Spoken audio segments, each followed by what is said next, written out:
caawa barnaamijkeena dihaya waa qaabka loo sameeyo Facebook. Haddaba ma awooda inaad sameyso Facebook haddii si aanad awoodin waa halka ay su'aashu taalle. Waxaad u sameyn doontaa qaabkan fudud adigoo raaci doona tilmaamaha aan bixin doono. Ugu horeyn Facebook baad calaamadda Facebook oo in wada naqaan baad ku dhufanaysaa halkaa email or phone ay ku qorantay. Haddii aad number ku sameynayso waad gelinaysaa, haddii aad email ku haysatana kaba si wanaagsan. Hadda email aan hadda sameeyay waan tusaale bixinayaa. Password-kana waan gelinayaa in yar la dulqaato. Password-ka marka aan geliyo login baan siin doonaa, balse password-ka xoogaa ayaan yara qarinayaa dulqaad la yeesho. Password-ka saa markaad u geliso login baad leedahay, waa haddii macnaha aad Facebook leedahay uu ku oggolaanayaa markaa. Laakiin haddii aanad Facebook lahayn waxay noqonaysaa talaabadan inaad raacdo ood xaggana soo dhaqaaqdo. Marka waxaad leedahay create new Facebook. Next baan leenahay. Halkan magaca koowaad baan ku qoranaa. Tusaale ahaan magacayga cid kale bayaan dhibine, halkanna Osman. Next baan leeyahay. Enter your mobile number buuri. Horta halkan aynu iska bedelno waddankan joogo.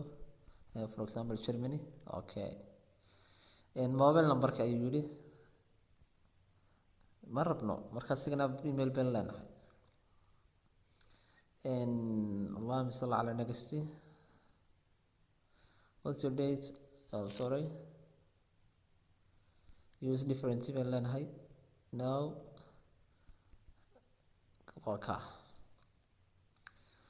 Next baan leenahay. taariikhda aan dhalanay metel loo kale hadaad 27 dhalatay hadaad wixii aad dhalatay marka waxaynu ku qori doonaa taariikh aynu xasuusanahay ama aynu xasuusan doono. For example koodii iyo bisha ay badanaa Soomaalidu iska xafisantay May iyo 93 metel loo kale. Next.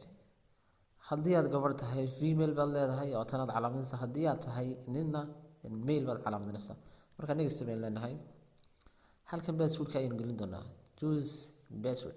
Remember this password kula xasuusno password-kan. Marka hala ii dulqaato. Password-ka markaan siiyay waxaan next saasay tahay. Finish sign up buu yiri. Markaas sigan baan leenahay saynu si guud galno Facebook-geeni create account buu hadda taagan yahay. Macnaha Facebook waa lagu qalaaday oo kaas warkiisa soo saaray. Waxaad sameysay step waxyaabihii ku xigay sida sawir la saaro, sida magac loo sameysto, dhammaan wixii adiga profile-kaaga ka dhigan lahayd. Sign in we know guda gali doona insha Allah. karna ka xumay sawir waqti xaadirkan ma hayo waan iska diinayaa. Take photo sawir iska qaado kale. Choose from gallery.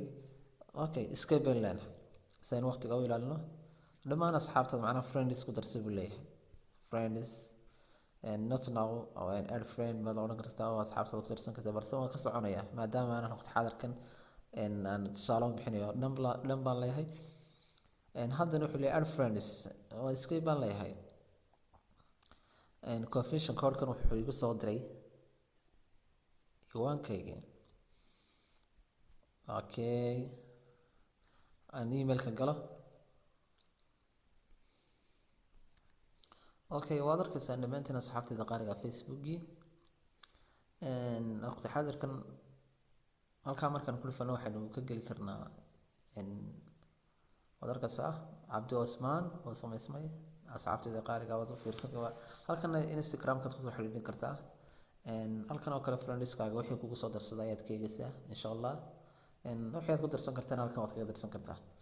xaggana waa notification-ka waraaqo halka ku imanayaan badanaa comment-yadu.